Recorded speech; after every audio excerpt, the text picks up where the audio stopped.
श्रोत्यो नमस्कार. आजच्या पाऊल वाटा या कार्यक्रमात मी डॉक्टर श्रीधर आघाव आपणा सर्वांचं मनपूर्वक हार्दिक स्वागत करतोय.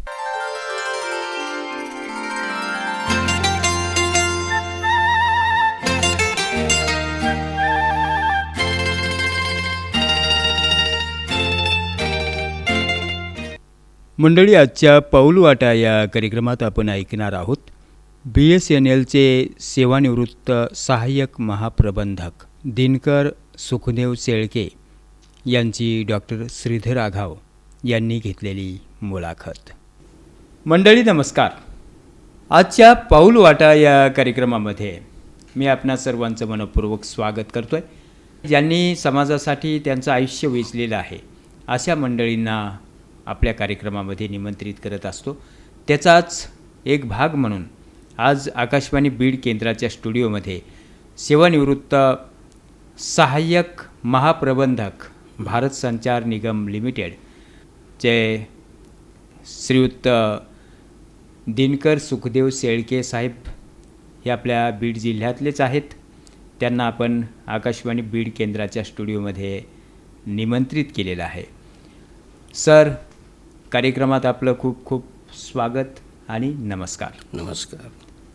सर, आपला जन्म कधीचा? माझा जन्म 1 जानेवारी 1960 रोजीचा. अच्छा. सर, आपलं मूळ गाव कोणतं? मूळ गाव माझं धारवंटा, तालुका गेवराई, बीड, जिल्हा बीड. म्हणजे धारवंटा हे असं गाव आहे की जे सिंदफणा नदीच्या काठावर आहे. हां. आणि अगदी छोटंसं गाव.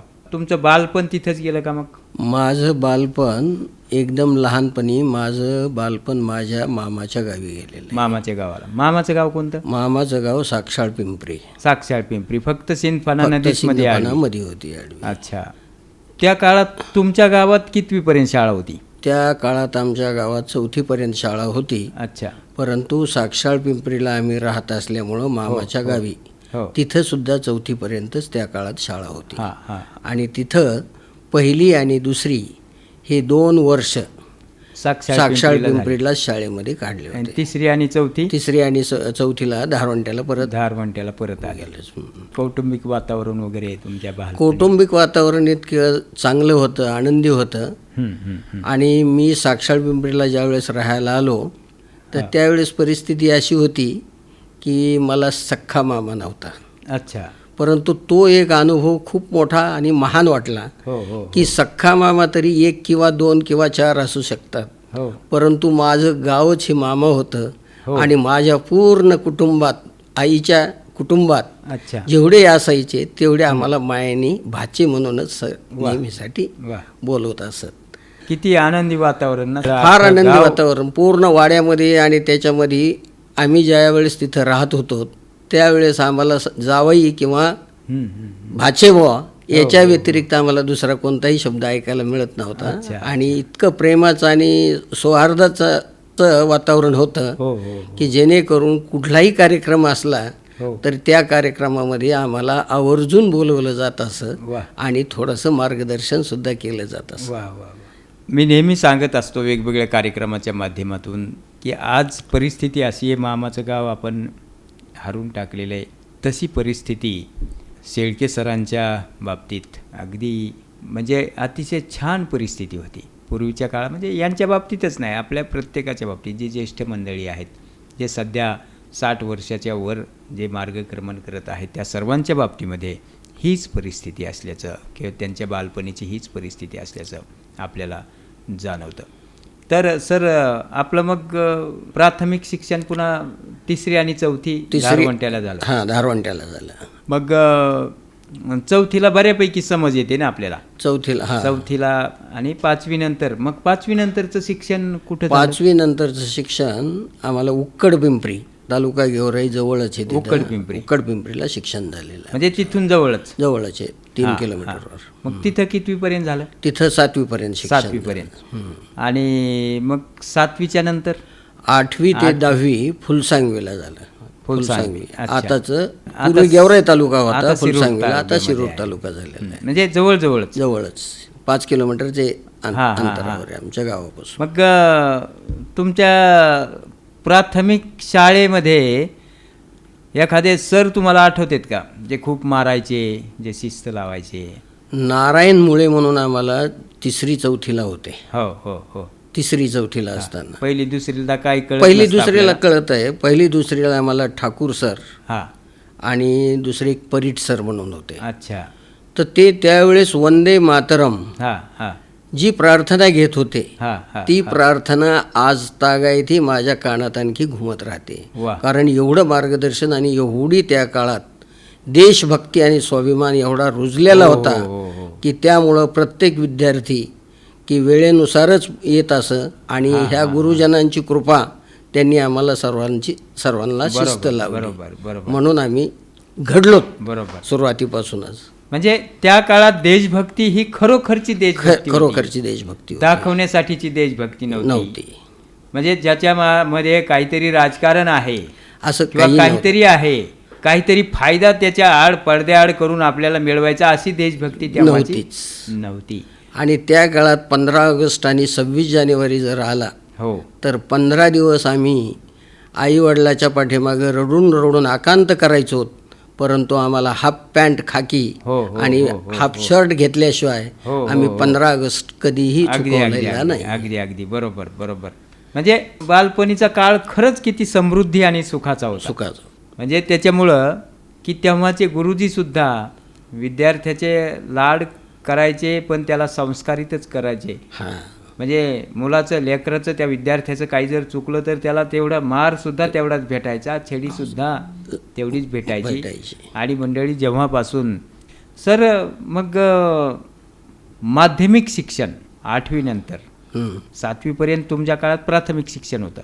नाही, 4थीपर्यंत. हा ठीक आहे. हां बरोबर. हां 7वी पर्यंत आणि 8वी ते 10वी, 8वी 9वी 10वी माध्यमिक शिक्षण.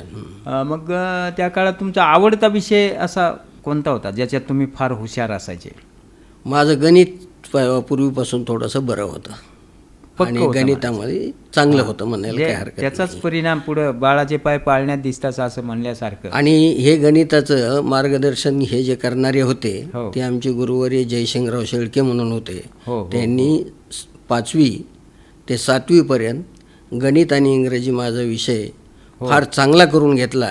छडी लागे छमछम आणि विद्या येई घम घम, त्या पद्धतीने धारवंट्यातल्या प्रत्येक मुलाला त्यावेळेस त्यांनी इतकं झोडून काढलं की त्या आज तागायत हे आमच्या लक्षात येत आहे. आणि त्यांच्यामुळंच हे सगळं जे काही पुन्हा नंतरचं जे कार्य मिळालं तर त्यांचेच उपकार आहेत किंवा त्यांचंच मार्गदर्शन, त्यांचे संस्कार चांगले आपल्याला लाभलेले आहेत. गणित पक्का असल्यामुळं तुम्ही महाप्रबंधक या पदापर्यंत पोहोचला. म्हणजे आपण आपल्या मनाचा मोठेपणा असं की आपण गणित पक्का असताना बरं होतं असं म्हणाला. पण ग्रामीण भागामध्ये शिक्षणाच्या सुविधा नसताना देखील आपण पुढे पुढे मार्गक्रमण करत करत करत फार अगदी मोठ्या पदापर्यंत तुम्ही वाटचाल केलीत. आणि आपल्या बीड जिल्ह्यासाठी फार अभिमानाची गोष्ट आहे की भारत संचार निगम लिमिटेड या दूरसंचार कंपनीमध्ये, जी की भारत सरकारची आहे, त्याच्यामध्ये तुम्ही सहाय्यक महाप्रबंधक या पदापर्यंत वाटचाल केली. खूप ग्रेट सर. मग पुढं तुमची वाटचाल जी आहे, माध्यमिक शाळेत तुम्ही फुलसांगवीला गेलात. मग फुलसांगवीला ती गव्हर्नमेंटची शाळा होती? गव्हर्नमेंटची शाळा होती, सरकारी शाळा होत्या. त्यावेळेस संस्थेचा प्रोग्राम एवढा नव्हता आणि संस्था फार असल्या तर क्वचितच होत्या. म्हणून सरकारी शाळेमध्येच माझं पूर्ण शिक्षण झालेलं होतं. 10वी पर्यंत पूर्ण शिक्षण झालं. 10वी 1975ला संपल्यानंतर 11वी आणि 12वीला मी RB अट्टल कॉलेज गेवराई इथं 11वी आणि 12वी 2 वर्ष तिथं काढले. 11वी 12वी सायन्स? 11वी 12वी सायन्स. आणि फार अवघड असेल ना सायन्स त्यावेळेस? म्हणजे इतकी परिस्थिती अशी होती की शिक्षण म्हणजे खरंच शिक्षण होतं. त्यावेळेस पाठीमागं बघणं, परीक्षेच्या काळात पाठीमागं सुद्धा बघता येत नव्हतं, एवढे टाईट पोझिशन होती.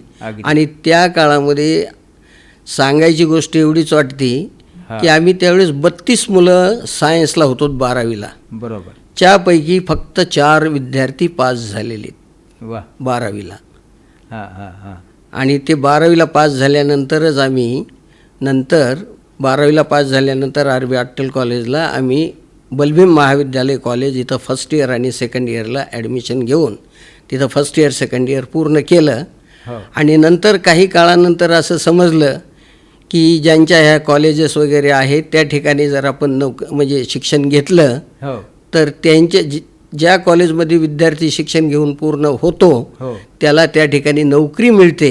हो. म्हणून मी फर्स्ट इयर सेकंड इयर काढल्यानंतर काकूच्या संस्थेत म्हणजे नवगण नवगण कॉलेजमध्ये. शिक्षण संस्थेमध्ये मी फायनलला तिकडे गेलो. नवगण कॉलेजला गेलो. इकडं तुम्ही कॉलेज बलभीम कॉलेजला 2 वर्ष आणि थर्ड इयरला तिकडे नवगण काढलं. कॉलेजमध्ये गेले तुम्ही. सर आपण माध्यमिक शिक्षण, मग माध्यमिक शिक्षणातले काही अनुभव आपल्याला सांगता येतील का? माध्यमिक शिक्षणाच्या वेळेसची परिस्थिती अशी होती की 7वी पास झाल्यानंतर हो 72ला एक फार मोठा दुष्काळ पडलेला होता. बरोबर. आणि 1972ला ज्यावेळेस दुष्काळ पडलेला होता त्या दुष्काळाच्या परिस्थितीमध्ये हो की आम्ही दुपारपर्यंत शाळा करायचो. हो हो आणि दुपारी शाळा झाल्यानंतर हो बराशी खांदायच्या किंवा सडकेला सडक हे हो, असायचे. हो, हो. त्या बराशी खांदण्यासाठी आम्ही नंतर दुपारी शाळेतून जायचो. बरोबर. तर संध्याकाळपर्यंत हो बराशी खांदेत राहायचो. मी तर असं ऐकलं की मिलो नावाचा ज्वारीचा प्रकार होता. हां, मग ती ज्वारी मिळायची लोकांना खाण्यासाठी. मिलो होती, सुकडी सुकडी होती. होती. ह्या 2 गोष्टी फार तिथे बऱ्या होत्या गव्हर्नमेंटच्या. त्यावेळेस. आणि सुकडी जर खाल्ली हो तर पोट इतकं गच्च होत हो, होतं हो, की जेणेकरून पोट कधी रिकामं झाल्यासारखं वाटत भूक नव्हतं. लागत नव्हती. भूक लागत नव्हती. हो म्हणजे आणि तो जे मिलो होता तो कडसर असायचा. हा, त्याची चव एवढी काही चांगली एवढी नव्हती. नव्हती. परंतु माणसं काहीच जागवायची. मिळत नाही हा. म्हणून काही ना काहीतरी आपलं खाल्ल्याशिवाय चालत माणसं नाही. जागवायची पडलेली हां. होती. आणि मग दुष्काळाच्या साली तुम्ही कितवीला होते? मी त्यावेळेस 8वीला होतो. 8वीला म्हणजे फुलसांगवीला. फुलसांगवीला होतो. 7वी 8वीला. तिथं तुमचे आवडते शिक्षक वगैरे असं काही? तिथं सटले सर म्हणून होते पहा. सटले सर. आणि ते त्या काळात तिथं मुख्याध्यापक नव्हते. हो. परंतु मुख्याध्यापकाचा चार्ज त्यांच्याकडे नेहमी असायचा. हो हो हो परंतु ते एक सर असे होते की 8वी 9वी आणि 10वी हो की त्यांनी शिकवताना हो कधीच पुस्तक हो समोर ठेवलं नव्हतं. बरोबर. पुस्तक बंद करूनच हो. त्यांनी आम्हाला इतिहास, भूगोल आणि नागरिकशास्त्र इतक्या चांगल्या प्रकारे शिकवलं हो की त्याची आणखी गोडी बरोबर. मला सुद्धा लागली. आणि ज्यावेळेस मी नंतर शिक्षक झालो हो तर त्यावेळेस मी सुद्धा मॅथमॅटिक्स शिकवत असताना हो की भूमिती शिकवत असताना मी कधीही पुस्तक पाहत नव्हतो. वा. मॅथमॅटिक्सच्या वेळेस तर आपल्याला गणित घेतल्याशिवाय गणित करता येत नाही. पण भूमितीच्या वेळेस मी मात्र पुस्तकाला हात लावत नव्हतो. बरोबर. त्याचं कारण की फक्त आम्हाला आमच्या गुरुजनांनी ज्यावेळेस सुरुवातीला शिकवलं गेलं हा, हा. तर त्यावेळेस ते पुस्तकाला हात लावित नसत. पुस्तक समोर ठेवायचं. हो कुठं अडचण वाटली कधीतरी ते एखाद्या वेळेस पाहायचं. हो. परंतु पुस्तक पाहून वाचून असं दाखवायचं नाही. बरोबर बरोबर तर अशा पद्धतीने त्यांनी ते शिक्षण केलेलं होतं. बरोबर. महाविद्यालयातलं शिक्षण आपलं तेव्हा मग आर.बी. अट्टल कॉलेजमध्ये हां. 11वी 12वी झालं ना? 11वी सायन्स. 12वी झाले.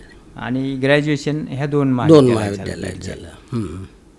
मग आर.बी. अट्टल कॉलेज एकमेवच गेवराई तालुक्यामध्ये तेवढं एक तेवढंच कॉलेज होतं. प्रत्येक तालुक्याला एक एक महाविद्यालय होती. मग आर.बी. अट्टल कॉलेजमध्ये काही गॅदरिंग वगैरे तेव्हा होतं का? गॅदरिंग वगैरे असायचं, परंतु त्याचं प्रस्थ एवढं काही जास्त नव्हतं त्यावेळेस. एवढं नव्हतं. होतं, आणि- हां, परंतु नाटक हो हो हो हे असल्या काही गोष्टी, खेळ, शुद्ध मनोरंजन. शुद्ध मनोरंजन असायचं. म्हणजे त्याच्यामध्ये असं त्याला काही छेडछाड वगैरे काही काही नाही केलेलं असं. नसत. संस्कृतीच्या किंवा संस्काराच्या विरुद्ध जाईल असं काही नव्हतं. विचित्रपणा त्याच्यामध्ये नव्हतं. Yes. जो की आज आपल्याला सर्वत्र पाहायला मिळतोय. सर मग बलभीम महाविद्यालयामध्ये तुम्ही फर्स्ट इयरला प्रवेश घेतला. येस. BSc साठी. BSc फर्स्ट इयरला. BSc first year. मग मग त्या कॉलेजमधले काही दिवस आठवतात का? मग तुम्ही रेग्युलर कॉलेज केलं? रेग्युलरच कॉलेज त्यावेळेस रेग्युलर. आणि सायन्स म्हटल्यानंतर तर बाहेर जायचा प्रश्नच येत नव्हता. कारण प्रॅक्टिकलला हो कमीत कमी 4-4 घंटे आम्हाला कंटिन्युअस बसून तिथं उभा राहून काम करावं लागत होतं. आणि प्रॅक्टिकल केल्याशिवाय सुटका मिळत नव्हती. हो हो हो तर त्याच्यामुळं आम्हाला कॉलेजला जाऊनच तिथं आम्हाला करावं लागायचं. फिजिक्स, केमिस्ट्री आणि बायोलॉजी, मॅथमॅटिक्स हे तिन्ही विषय आम्हाला त्यावेळी जनरल होते. PCM. PCMच्या ह्याच्यात होता. हां हां तर त्याच्यामध्ये आम्हाला तिन्ही म्हणजे फिजिक्सला आणि केमिस्ट्रीला हो. दोन्ही ठिकाणी आम्हाला प्रॅक्टिकल करावं लागत होतं. अगदी अगदी. आणि मॅथमॅटिक्स एक होतं, त्याच्यामुळं जनरल PCMच्या ह्याच्यामध्ये आम्ही हो होतो. हो हो फर्स्ट इयर आणि सेकंड इयरला तिथं आम्हाला बलभीम कॉलेजला हां त्यावेळेस विद्यार्थी संख्या इतकी कमी होती हो की जेणेकरून प्रत्येक प्राध्यापक आणि प्रत्येक विद्यार्थी- प्राचार्य देखील आम्हाला ओळखत होते. हो हो हो कारण त्यावेळेस आम्ही फक्त थर्ड इयर म्हणजे सेकंड इयरला असताना हो. आम्ही फक्त 18 विद्यार्थी होतो. बरोबर. ही गोष्ट 1978ची असेल, 79. 78 बरोबर. आणि मग आमचा जन्मही झाला नव्हता त्यावेळेस. म्हणजे जन्म झाला होता नुकताच म्हणायचं. सर कॉलेज म्हटलं ना तर कॉलेजमधले मंतरलेले दिवस असतात. कारण आपण तरुणाई असते, तारुण्यामध्ये पाऊल ठेवलेलं असतं हां आणि आयुष्यातला सुंदर क्षण किंवा मयूरपंख जसे पुस्तकाच्या एका कप्पूमध्ये जपून ठेवावे वाटतात, हां हां असं तो सुंदर नक्षीदार हम्म. काळ असतो हां हां आयुष्याचा, महाविद्यालयाचा. मग त्या काळामध्ये काही सौंदर्याच्या व्याख्या आपल्या वेगळ्या असतात हां तरुणाईच्या. आता तुम्ही आता सेवानिवृत्त झालात, आताचा भाग तुमचा वेगळा आहे. वेगळा आहे. हम्म. आता तुम्ही आजोबा झालात वगैरे वगैरे. ठीक आहे. हां पण तो काळ प्रत्येकाच्या आयुष्यामध्ये हे असतोच. मग असतो. मग तसं काही मग आपल्या आयुष्यामध्ये काही घडलेलं वगैरे नाहीये का? तसं काही आपल्या जीवनात घडलेलं नाही आहे. हो, हो, कारण हो. आपण की आपली जी आर्थिक परिस्थिती आणि कुटुंबाची जी परिस्थिती हो, हो, होती, हो, हो, तर ती त्या काळामध्ये हो, हो, सर्वांचीच हालाकीची हो, होती. हो. परंतु आमची अति हालाकीची बरोबर, असल्यामुळं बरोबर.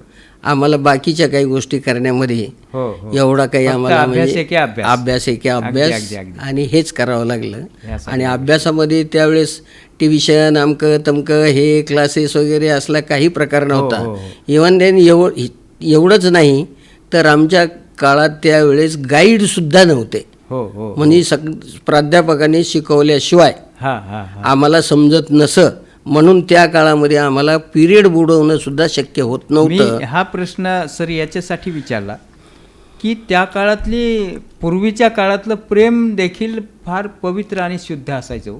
बरोबर आहे ना. म्हणजे आहे, आपण आहे. जे सिनेमामध्ये पाहतो हम्म.